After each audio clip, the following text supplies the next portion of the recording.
pela dinâmica econômica da cidade ao lado do turismo, da pesca e do comércio, ocupando a 5ª colocação entre as não capitais mais importantes para a economia brasileira e 10ª colocada segundo a qualidade de vida.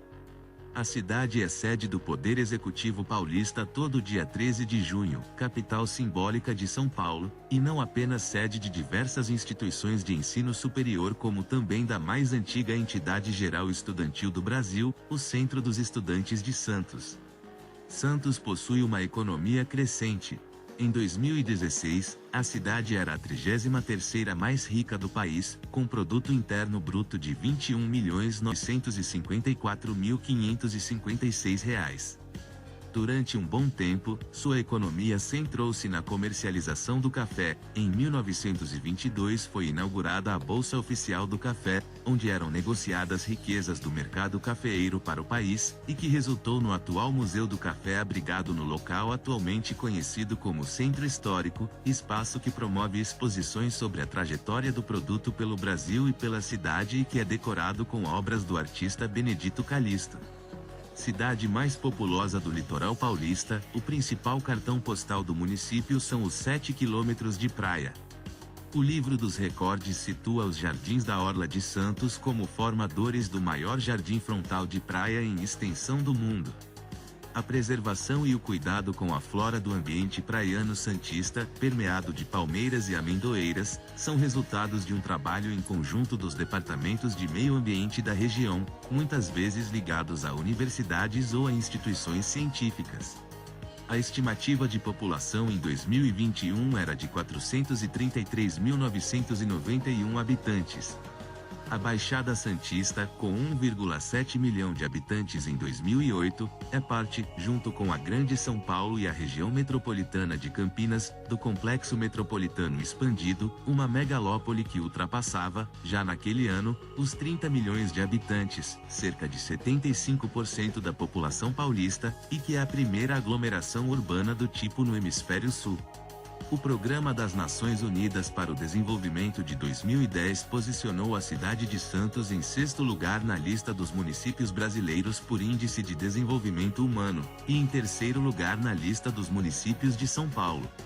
Entretanto, Santos enfrentava, dados de 2011 a 2012, diversos problemas, incluindo alto custo de vida, constante especulação imobiliária e elevadas taxas de homicídios para cada 100 mil habitantes.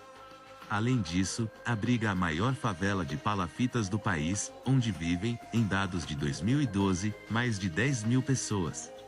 Santos é uma das cidades mais antigas do país e de grande valor histórico por acompanhar o crescimento e a evolução do Brasil em seus primeiros anos de colônia até os dias atuais, surgindo como um município de valor cosmopolita, portuário, ecológico e cultural. Verificam-se relatos a respeito da ilha de São Vicente apenas 2 anos após o descobrimento oficial do Brasil, em 1502, com a expedição de Américo Vespúcio para o reconhecimento da costa brasileira. Ao passar pela ilha dantes conhecida pelos indígenas sob o nome de Goiaó, ou Guaiaó, a expedição decidiu dar-lhe o nome do santo do dia, São Vicente. A coroa portuguesa interessou-se pouco pela região nos 30 anos que se seguiram à expedição. Durante este tempo, vários corsários e piratas acudiam à região em busca do pau-brasil, madeira nobre que era objeto de cobiça na época, largamente explorada pelos portugueses na mata atlântica abundante da região. No entanto, em 1531, devido à decadência dos negócios da coroa portuguesa na Índia, o Brasil volta ao centro das atenções. A vida do novo povoado, entre 1530 e 1543, passou a girar em torno do engenho e do plantio. Com a invasão e saqueio da vila de São Vicente por Cosme Fernandes, na Guerra de Iguape, que se vingou por haver sido expulso em 1531 por Martim Afonso de Souza e, com o maremoto posterior que danificou seriamente essa vila, a população do povoado do Enguaguaçu só fez crescer. Em 1543, com o término da construção de uma capela num outeiro em homenagem a Santa Catarina, mártir cristã, por Luís de Góes, Brás Cubas conseguiu a transferência do porto para o sítio do Enguaguaçu, que era mais seguro e o apoio do povoado era necessário para as embarcações que aportavam para o fornecimento das mercadorias a exportar. O fidalgo português também levou a cabo a instalação de um hospital, nos moldes da Santa Casa de Lisboa, acelerando o desenvolvimento do local.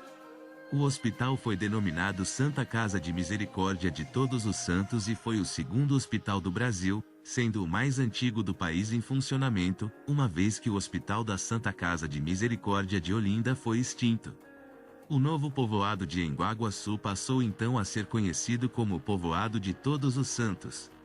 Uma outra hipótese sobre o nome Santos viria do Porto de Santos que havia em Lisboa, semelhante ao local do novo povoado.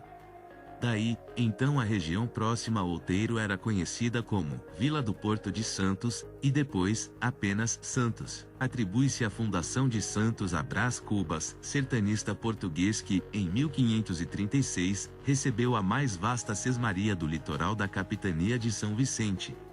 Em 1543, Brás Cubas instalou às margens da Bahia a Casa de Misericórdia de Todos os Santos para abrigar doentes dos navios que chegavam da metrópole. O povoado, com o nome simplificado de Santos, foi elevado à categoria de vila em 1545. No século XVII, seguindo uma tendência de toda a capitania de São Vicente, a vila de Santos entra em um longo e lento processo de estagnação e posterior decadência. Muitos habitantes da vila, na tentativa de buscar uma atividade econômica, se juntavam aos habitantes da vila de São Paulo de Piratininga e partiam nas expedições conhecidas. No fim do século XVIII, a vila retoma o desenvolvimento e sua população começa a crescer. A construção de ligação de Santos com São Paulo, o desenvolvimento na infraestrutura e no porto, e a posterior abertura dos portos brasileiros com a vinda da família real portuguesa reativaram o dinamismo econômico da vila. Cabe destacar que vários episódios relacionados à independência do Brasil ocorreram em Santos, tais como a rebelião militar dos quartéis de Santos liderada por Chaguinhas contra a tentativa das Cortes Constitucionais de Lisboa de fazer retroceder o Brasil à condição de colônia, e a passagem de D. Pedro I por Santos, grito da independência. Aliás, note-se que o imperador nunca escondeu sua simpatia pela região, chegando a conferir à sua amante o título de Marquesa de Santos. Santos foi elevada à categoria de cidade em 26 de janeiro de 1839, quando a Assembleia Provincial, que hoje equivale à Assembleia Legislativa Estadual, resolveu aprovar uma lei que elevou a Vila de Santos à condição de cidade, assinada por Venâncio José Lisboa, presidente da Assembleia. Logo, comemora-se a cada dia 26 de janeiro o aniversário da cidade. A economia do café no Brasil representou um impulso sem precedentes de crescimento para Santos.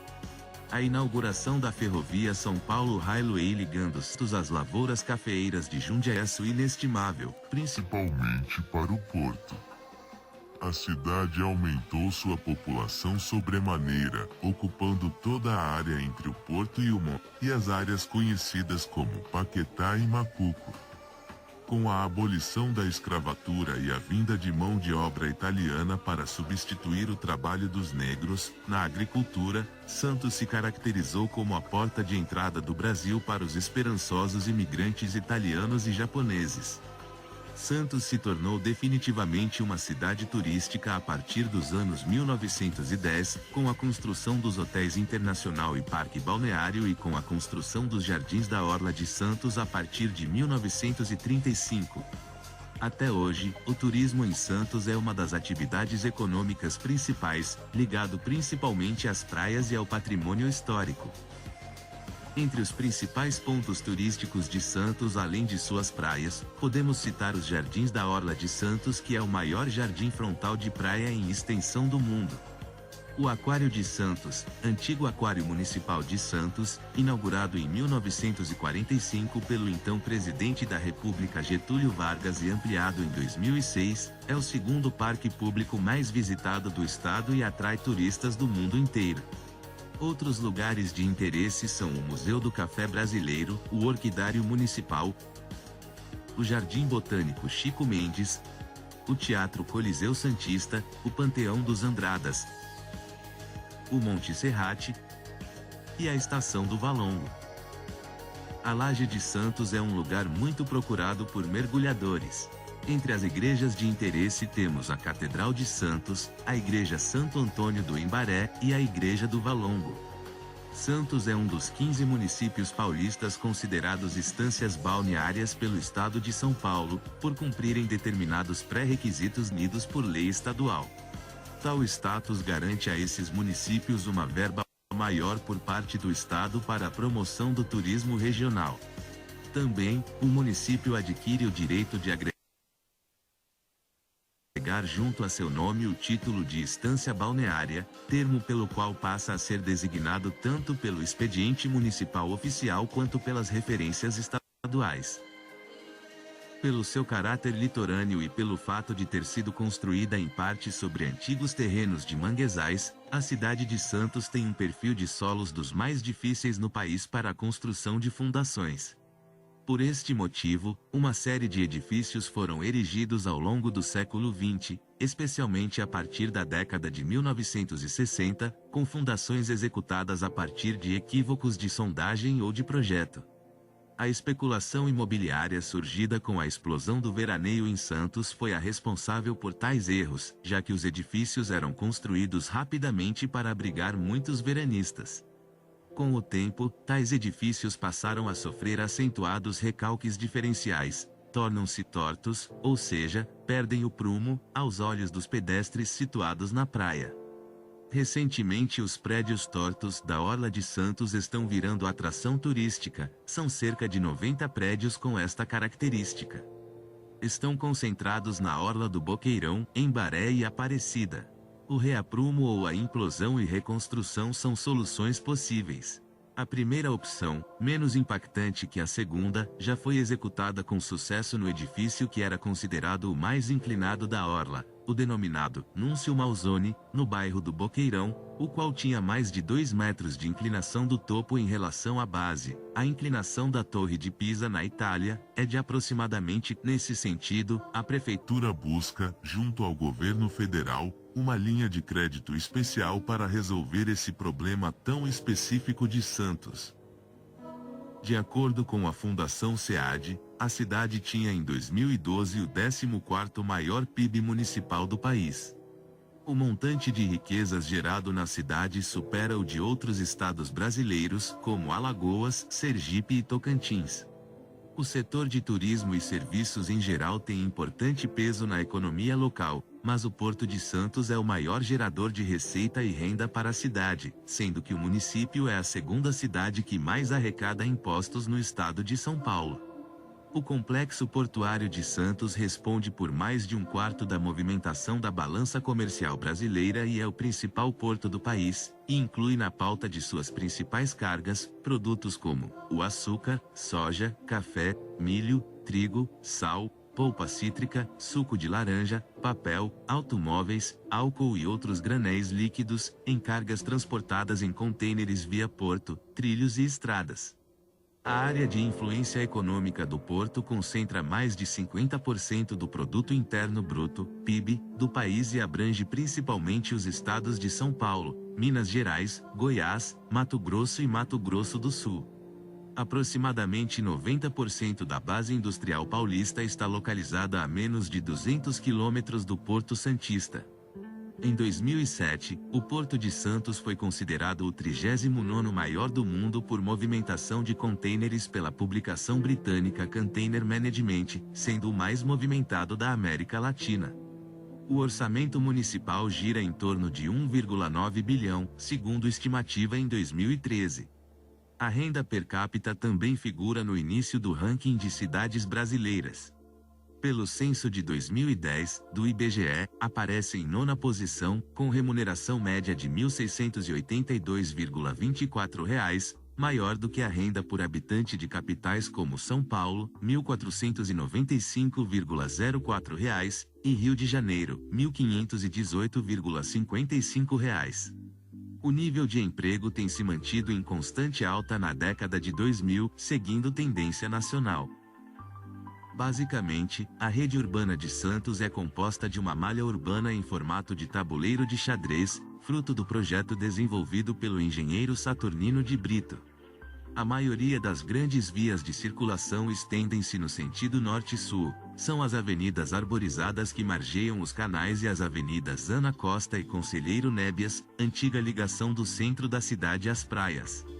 Elas conectam as praias, ao sul, com o centro da cidade, ao norte.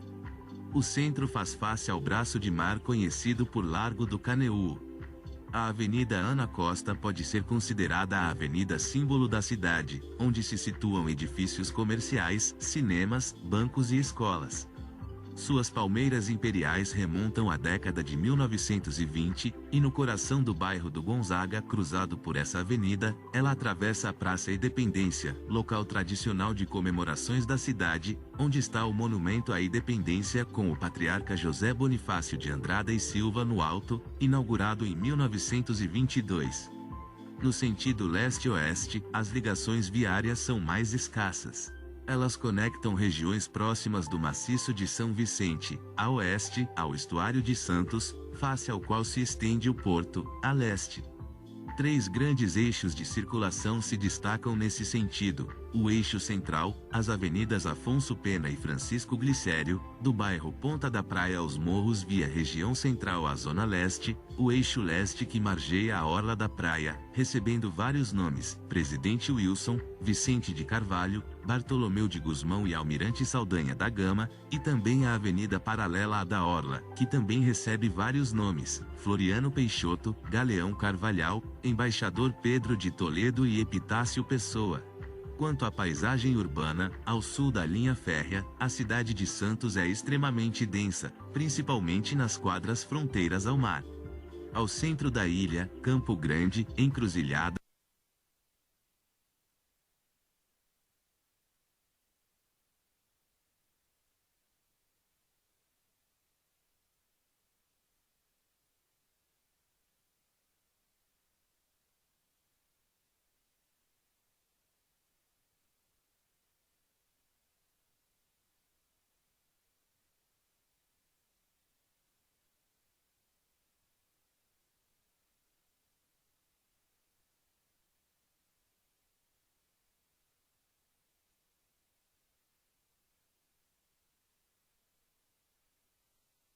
município portuário sede da região metropolitana da Baixada Santista. Não tem problema isso. Não vai extrapolar. Isso não vai extrapolar, não vai virar uma guerra em âmbito mundial. Será? Será? Será que a Rússia, ela já não delimitou essa divisão pensando num futuro em uma intervenção? Já que o Azerbaijão, presta atenção aqui que agora a análise mais detalhada, já que o Azerbaijão, a maioria é muçulmana, e o Azerbaijão ele tem petróleo, e o Azerbaijão está próximo da Chechênia, e lá na Chechênia nós também temos muçulmanos.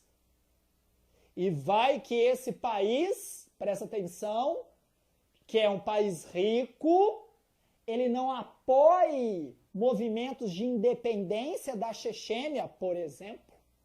Então, ele cria esse ambiente de tensão. Aí entra a Rússia nos Paranauê. A Rússia sempre apoiou, vem cá, sempre apoiou a Armênia. Tá, por que esse interesse do apoio à Armênia? Eu acabei de falar para você. Primeiro, a Armênia, a maioria é cristã. Não é o mesmo cristianismo ortodoxo da Rússia, mas é cristã. O outro é muçulmano. É muçulmano. E para Vladimir Putin, é uma presença que incomoda ali. Mas o Azerbaijão, ele não fica sozinho. O povo que vai dar origem ao Azerbaijão, eu não falei para vocês que eles estão espalhados pelo mundo, os azeres. Presta atenção agora.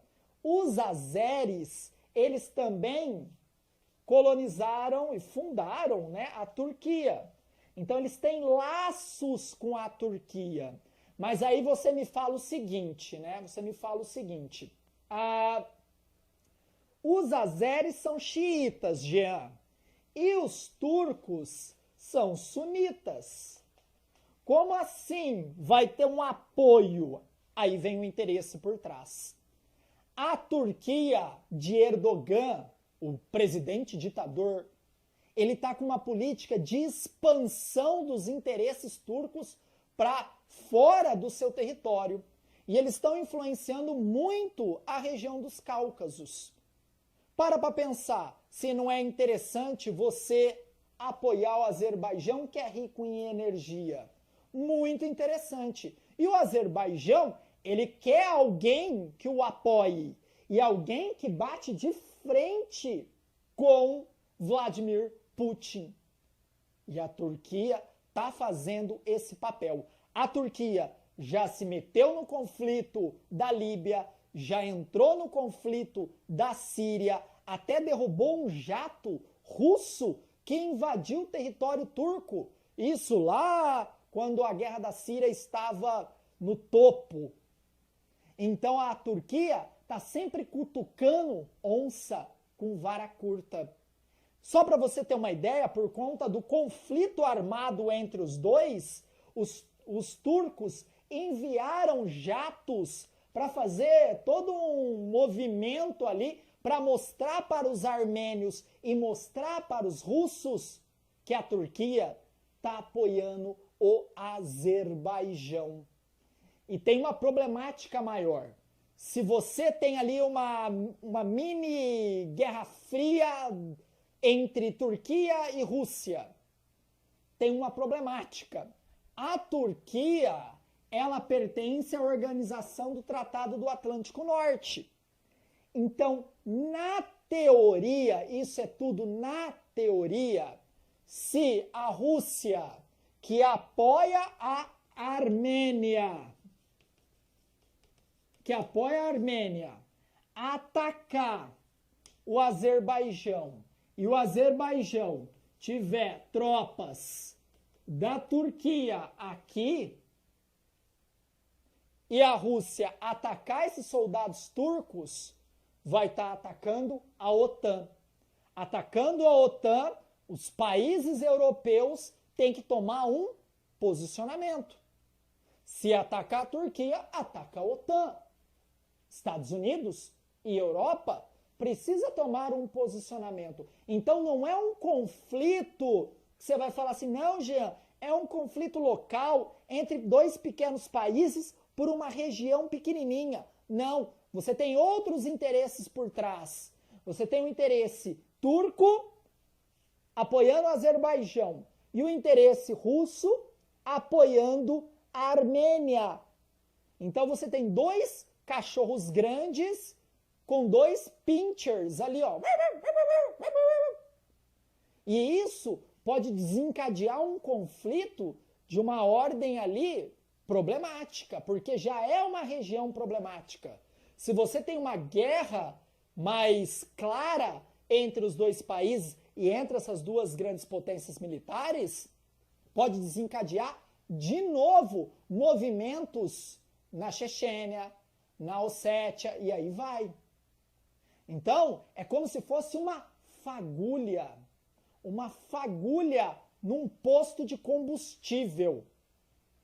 Pronto, então, para explodir, que é a região do Cáucaso.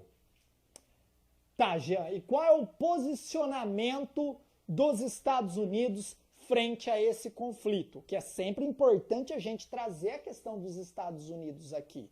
Estados Unidos, dentro da geopolítica mundial, está no topo. Como os Estados Unidos olha isso? Ele canta a música. Tô nem aí, tô nem aí. Por quê? Primeiro, os Estados Unidos está num processo eleitoral.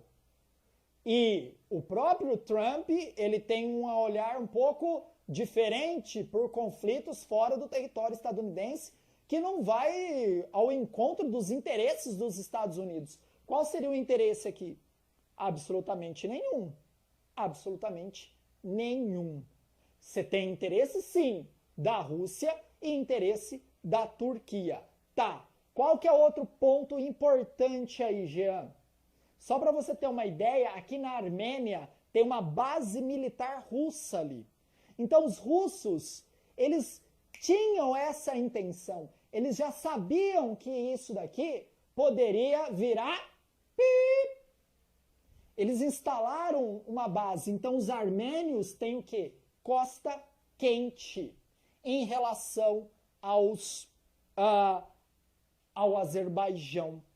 Tá, a Turquia só apoia o Azerbaijão por conta de ser muçulmano?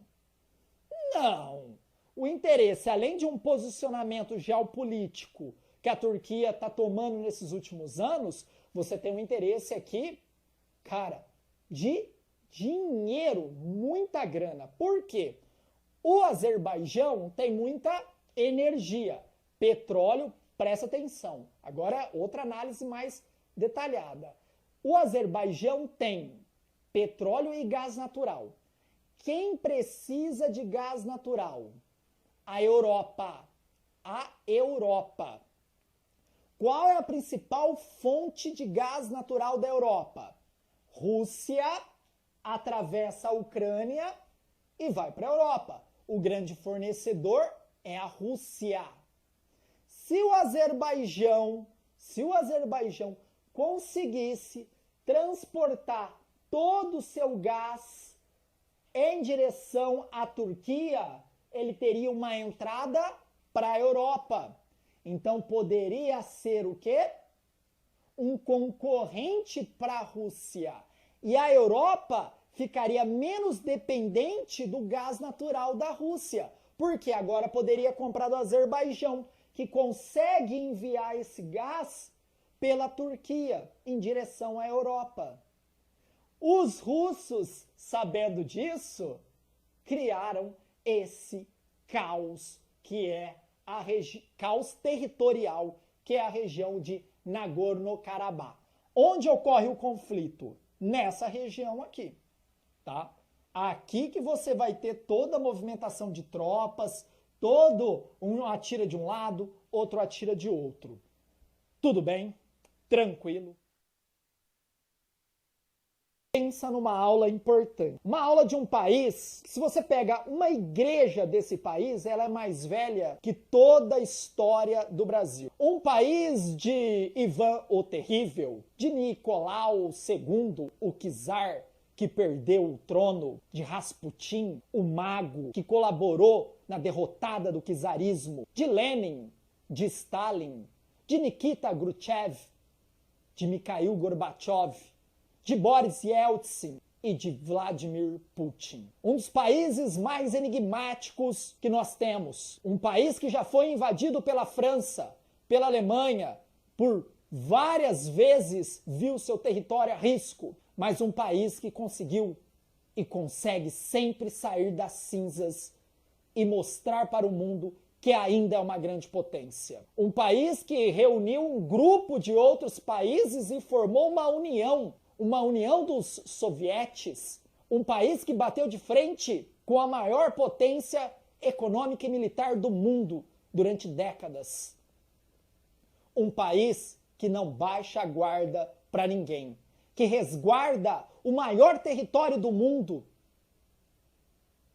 Um país que, em várias vezes na sua história, viu o seu poder colocado em xeque. Esse país é a Rússia. Claro que o nosso recorte da aula vai ser um recorte mais contemporâneo, já que é uma aula de geografia. Quando nós falamos de Rússia, nós precisamos fazer um corte temporal.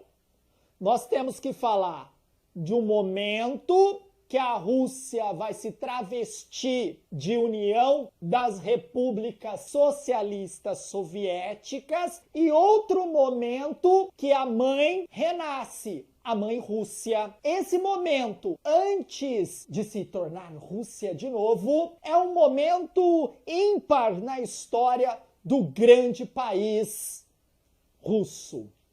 é o momento que ele influenciava países alinhados à sua doutrina socialista, além de influenciar os países satélites. Então a Rússia, ela detinha influência até a Cortina de Ferro, que foi uma linha imaginária traçada geopoliticamente, no qual dividia uma parte do mundo sobre influência soviética e a outra parte sobre influência estadunidense. Nós tínhamos a bipolaridade. De um lado, o socialismo, do outro lado, o capitalismo. Claro que nós tínhamos também os países não alinhados em todo o processo, mas a grande maioria levantava uma bandeira.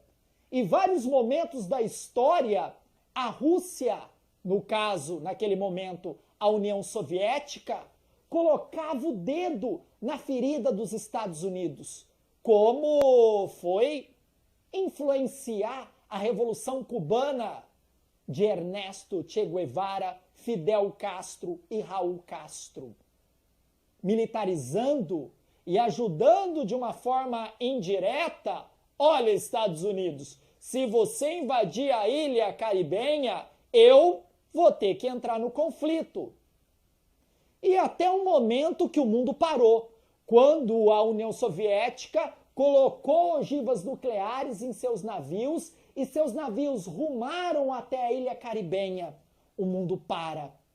Será que nós vamos ter uma guerra nuclear?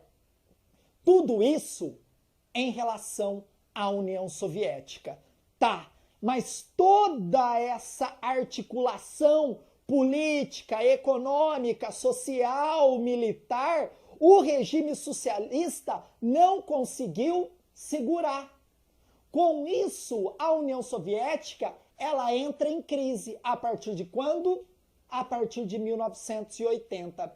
Quem assistiu às nossas aulas de geopolítica, no qual eu falo do 11 de setembro, vai se lembrar da Guerra do Afeganistão, no qual a União Soviética é derrotada pelo grupo dos talibãs. E dentro dos talibãs você tinha quem? Osama Bin Laden, treinado pela CIA. Os talibãs receberam o apoio dos Estados Unidos, mas essa guerra do Afeganistão mostra para o mundo que a União Soviética estava em decadência. Aí, o último ditador da União Soviética, você sabe o nome dele? Mikhail Gorbachev. O Mikhail, moderado, ele vai falar o seguinte, olha, esse modelo econômico da União Soviética, ele tem que se desfazer. Nós temos que mostrar para o mundo uma outra União Soviética muito mais aberta. Por que o Mikhail Gorbachev fez isso? Porque você tinha várias tensões já nas repúblicas alinhadas à União Soviética e as repúblicas satélites. Então, com medo de um processo de independência, uma desmantelação da União Soviética, ele fala o seguinte para o mundo, olha, calma, vamos acalmar, Mikhail, vamos acalmar, ó, sou íntimo, vou fazer uma abertura política. Então a nossa política, que ela é fechada, de partido único, ninguém sabe quem toma as decisões, nós vamos ser muito mais transparentes.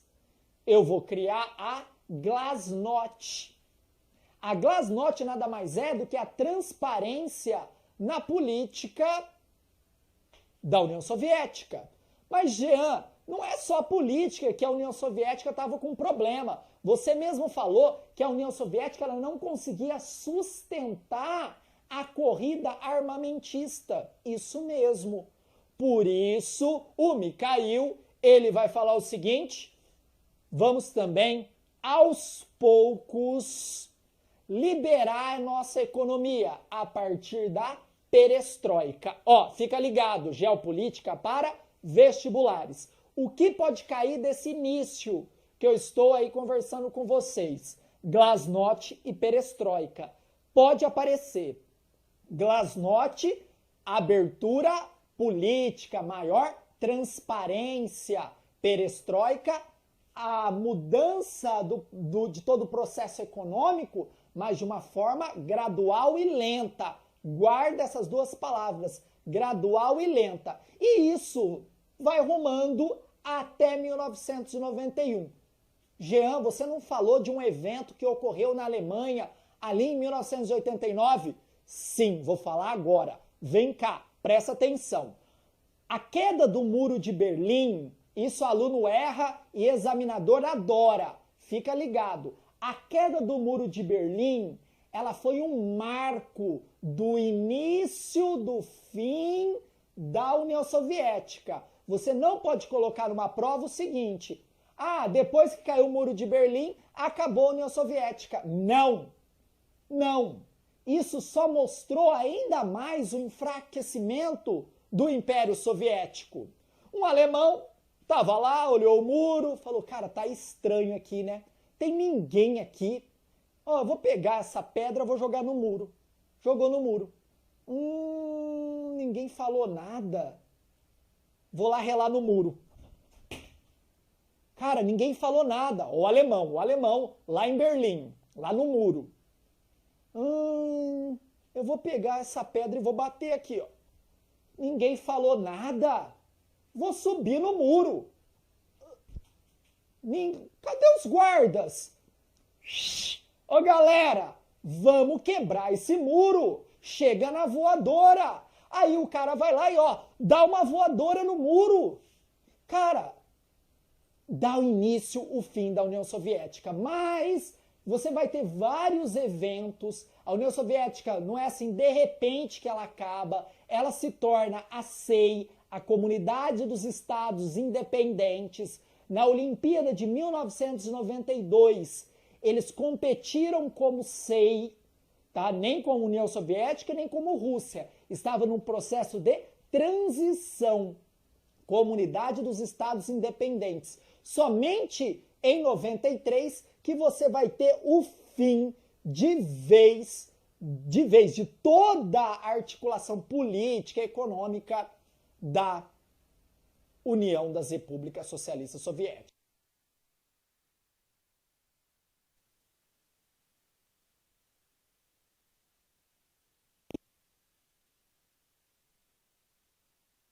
Olá!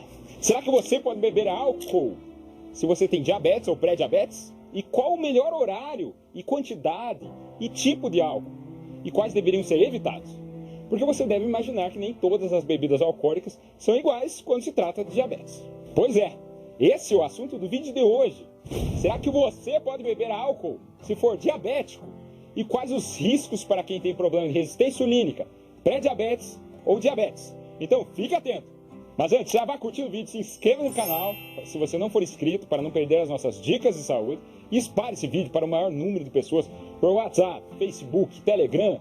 Vamos levar informação de qualidade para a maior parte das pessoas. Então compartilha aí. E me conta, você tem diabetes ou pré-diabetes? Tem vontade de beber alguma coisa, mas sente medo por causa da sua glicemia? De que parte do Brasil você é? Escreva aí embaixo.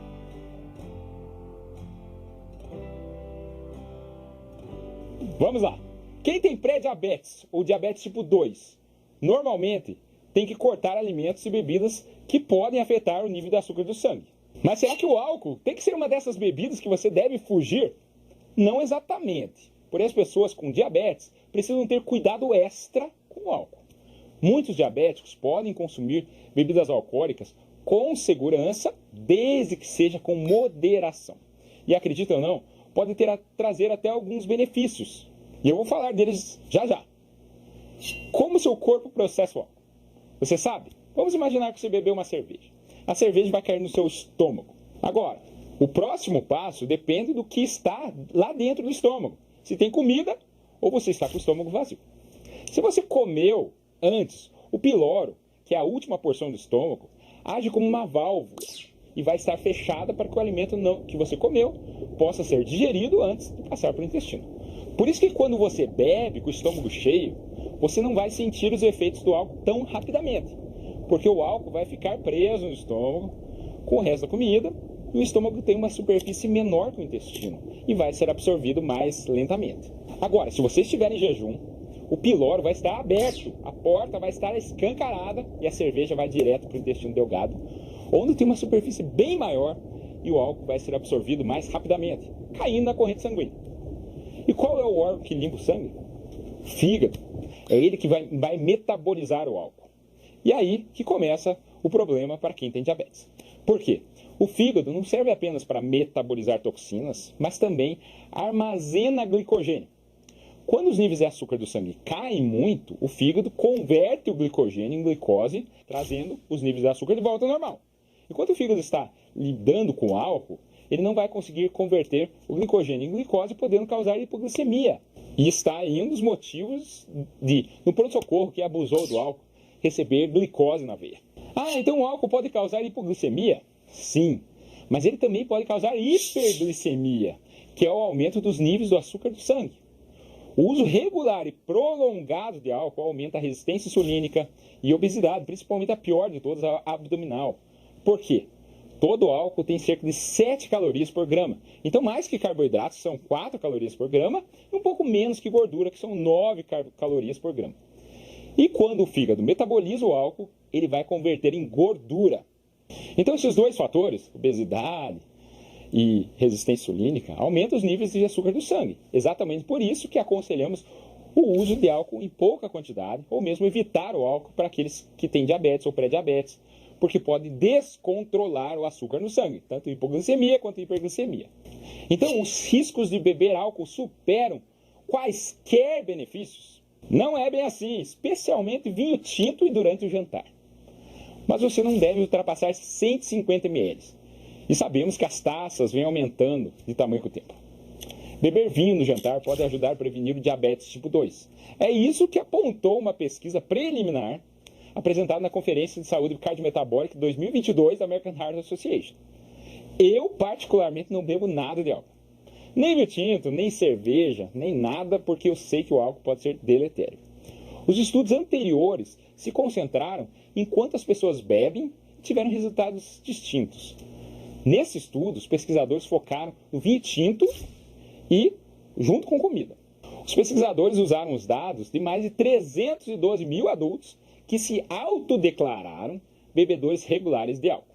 E eles acompanharam esses participantes por mais de 11 anos. Nesse período, cerca de 9 mil pessoas desenvolveram diabetes tipo 2.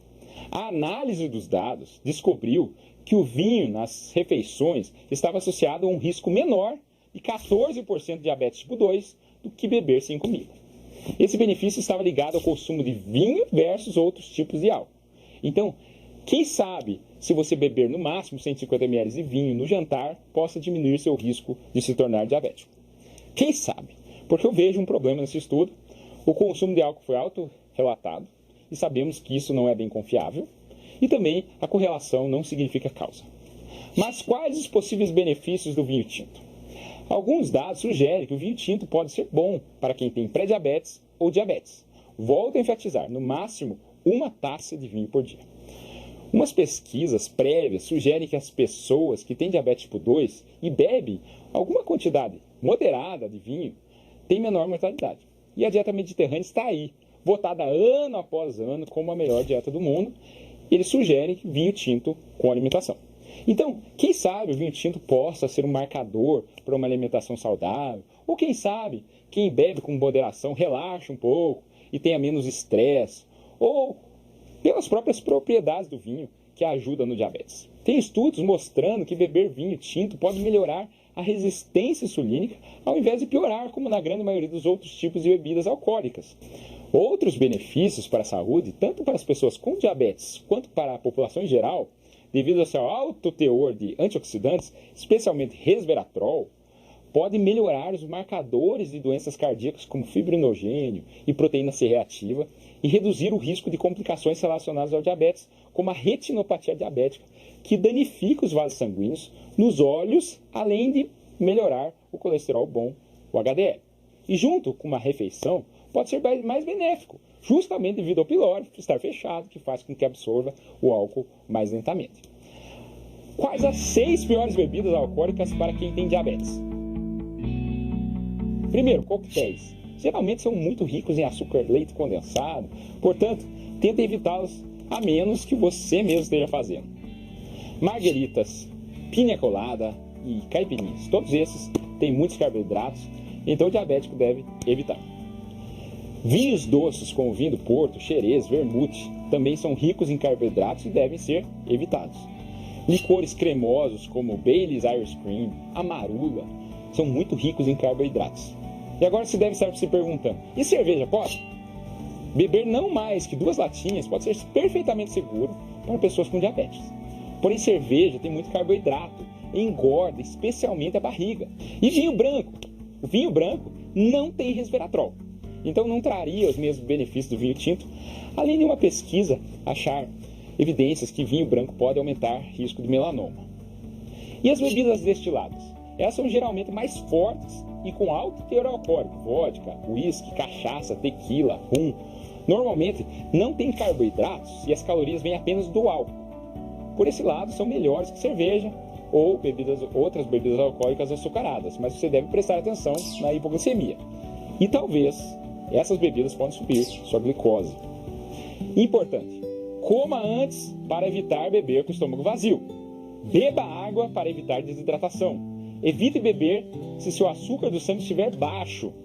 Monitore o açúcar do sangue regularmente, antes, durante e depois de beber.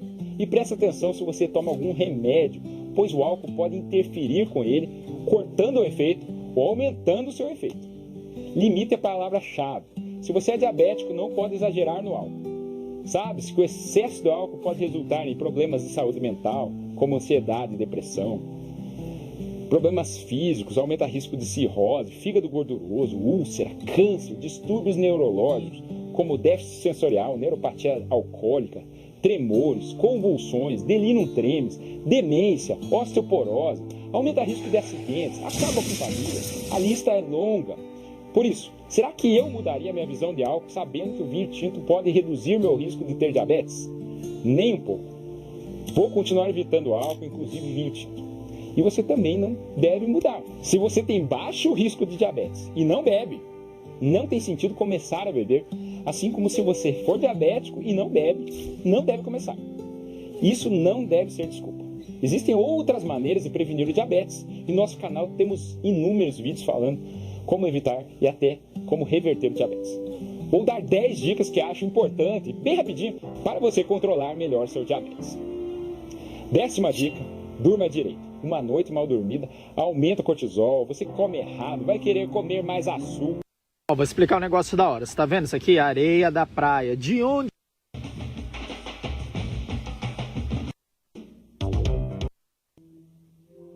Fala pessoal, beleza? Professor Jean Azevedo em mais uma aula mega importante para sua preparação.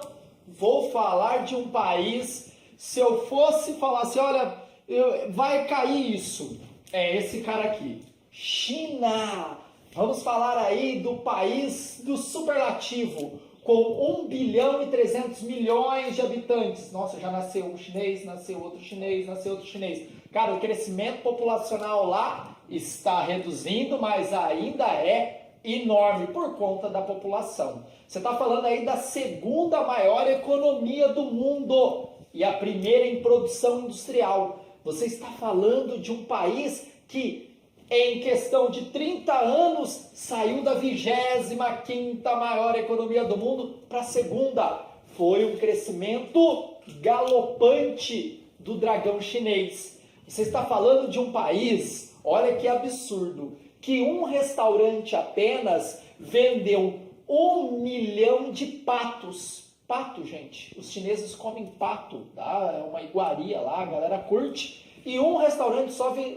é muito, muito, muito pato. Outro dado importante da China é a classe média. A China somente tem 300 milhões de pessoas vivendo hoje na classe média, com determinado poder de consumo. Jean é a mesma classe média do que nos Estados Unidos? Claro que não. Se fosse a mesma classe média de consumo, igual a estadunidense, aquela que vai no Walmart, sai aquele monte de carrinho empurrando, velho, o mundo já tinha acabado, porque todos os recursos naturais tinham sido consumidos pelos chineses. Brincadeira, mas seria uma coisa astrondosa para o mundo. Os chineses têm um poder de consumo menor.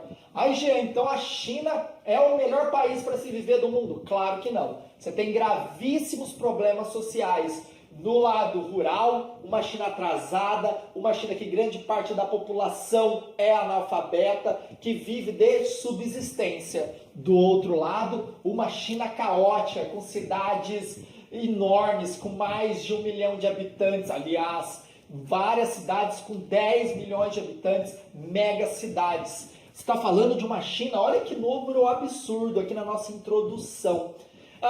A China comprou mais cimento do que todos os países juntos. Olha que louco, cara.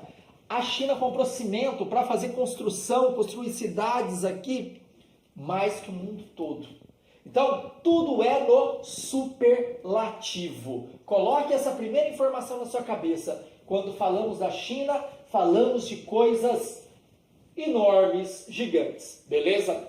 Olha que estranho. Velhinho, vou falar de indústria. Você viu aqui que eu já coloquei uma área importante que é uma indústria de base. Coloquei uma outra área importante que é a zona econômicas especiais, mas também eu vou aproveitar e vou dar umas pinceladas na geografia física e em outras discussões também que tange análise demográfica. Porque eu coloquei aqui, fim da política do filho único, é um ponto importante também para a gente discutir na aula de hoje. Então vamos lá, vamos começar a falar do setor industrial chinês. E para discutir as indústrias que estão localizadas nas zonas econômicas especiais e nessa região aqui, que é a indústria de base. Mas eu não sei que é indústria de base. Indústria que beneficia matéria-prima, principalmente minério de ferro, leva para uma siderúrgica e transforma em aço. Esse aço é levado para a indústria e aí você tem uma diversificação de produtos derivados desse aço. Suave? E fica nessa região. Essa região aqui é a Manchúria.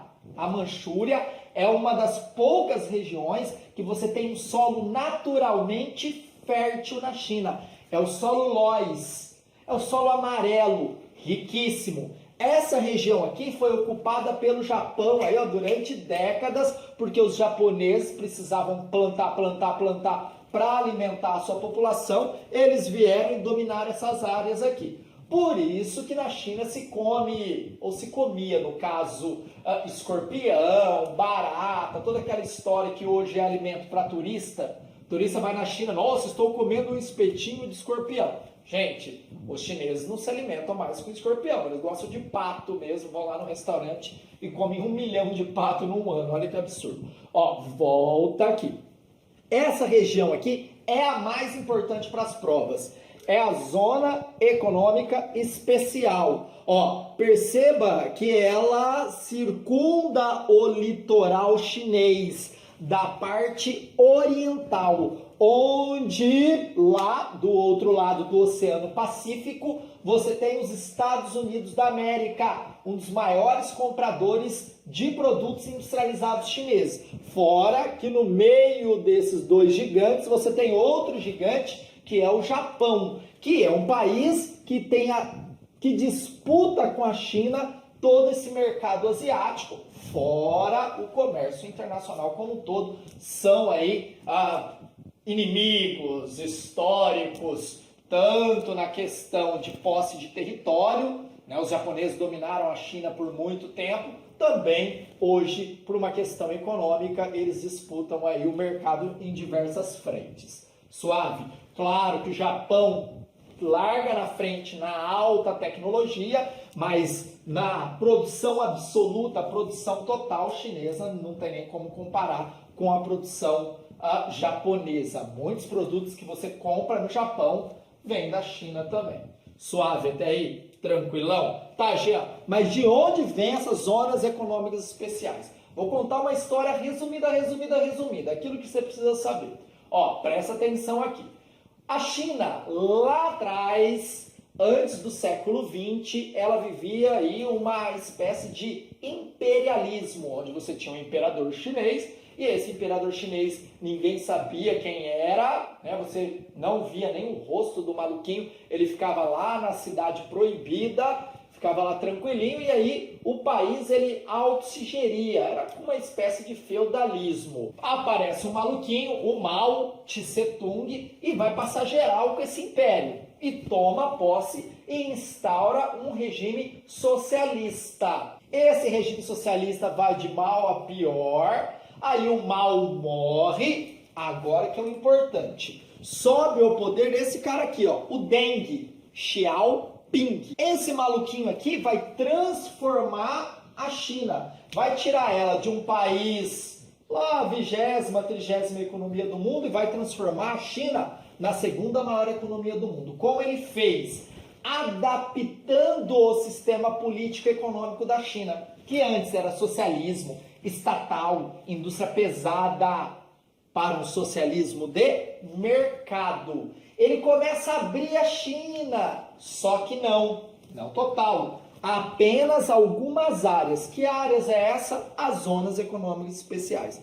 Quando eu falo socialismo de mercado, eu estou falando de um socialismo que tem uma vertente mais aberta ao capital. Mas não são todos os setores que têm essa abertura do capital. Lembro você, são áreas específicas de produtos, de bens de consumo duráveis ou não duráveis. A indústria de base chinesa ainda é estatal. Então, áreas estratégicas, comunicação, tudo está na mão do Estado. Eletricidade, na mão do Estado. Suave na nave até aí? Só bugigangas e produtos com certo valor agregado, por exemplo, automóveis. Há a liberação para se utilizar essa faixa do país para se instalar ali. Suave. Tá, Jean? Mas por que isso aqui deu certo? Primeiro, você tem uma nova dinâmica do capital, onde você tem uma paradinha que se chama terceirização da produção. As empresas elas deixam de produzir tudo numa indústria só. Então vamos parar para pensar a Nike, famosa Nike aí de artigos esportivos, tênis. Ela produzia tudo nos Estados Unidos. Tinha uma fábrica lá, aí tinha os caras que pensavam design, e aí tinha a galera que montava o tênis. Aí o que a Nike fez? Deixou nos Estados Unidos a galera que pensa o design, pensa as ações de marketing, mas mandou toda a produção aqui para a China, aqui nas zonas econômicas especiais. Ela foi e se instalou lá, fez uma indústria lá, e aí os chineses montam um tênis de acordo com aquilo que foi passado pela galera do design que está lá em Nova York.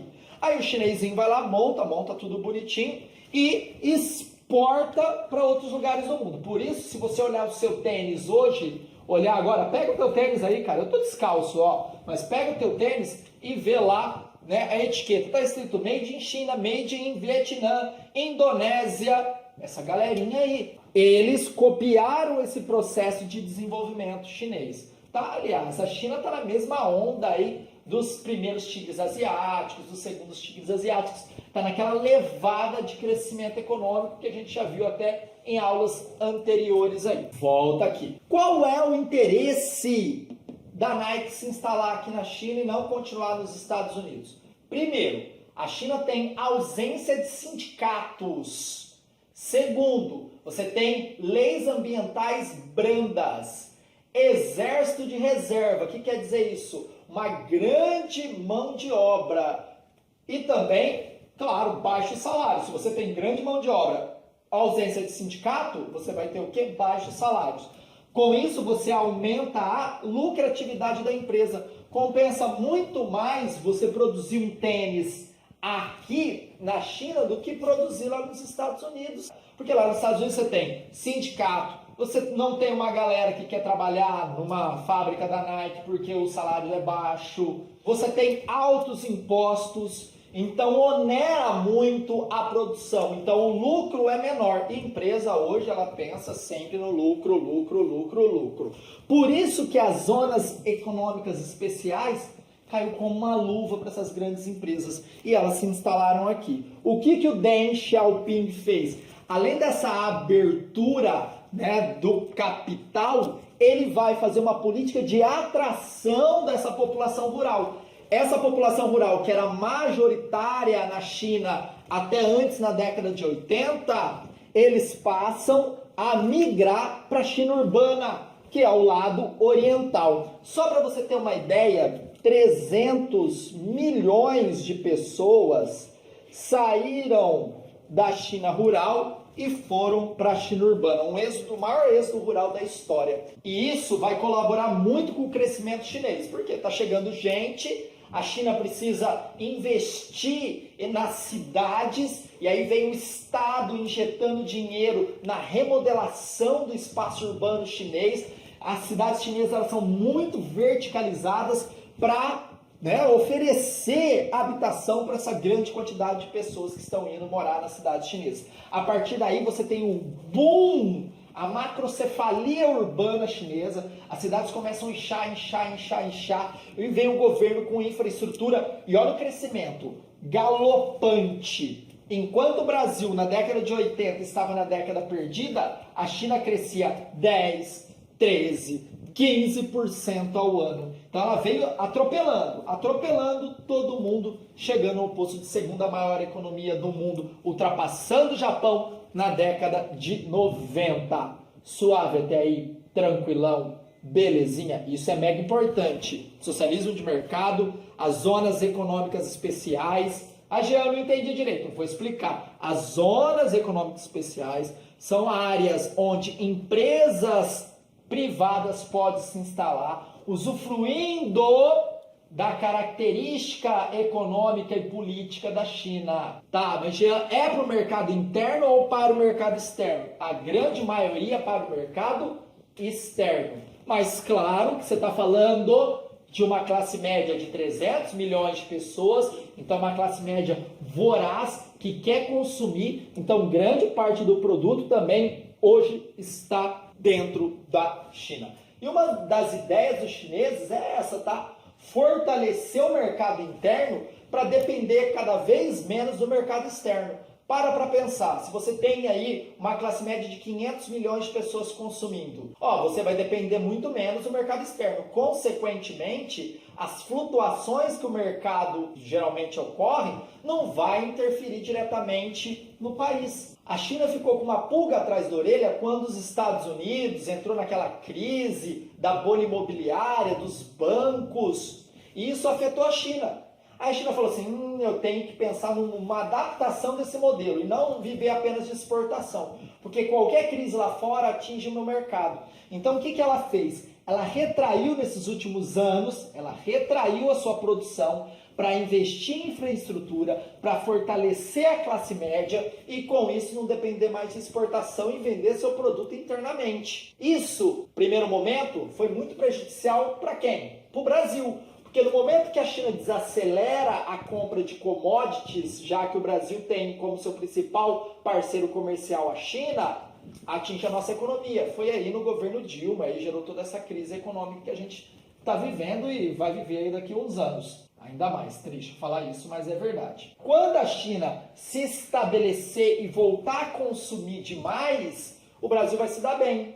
Porque o mercado interno chinês comprando, o Brasil vai vender o quê? Soja, açúcar, minério de ferro. Tá? Então é uma relação importante hoje Brasil e China nessa dinâmica do mercado global. Suave até aí, tranquilinho, belezinha, gabarita gel. Vamos lá, cara, que não terminou não. Eu não falei para vocês que há uma relação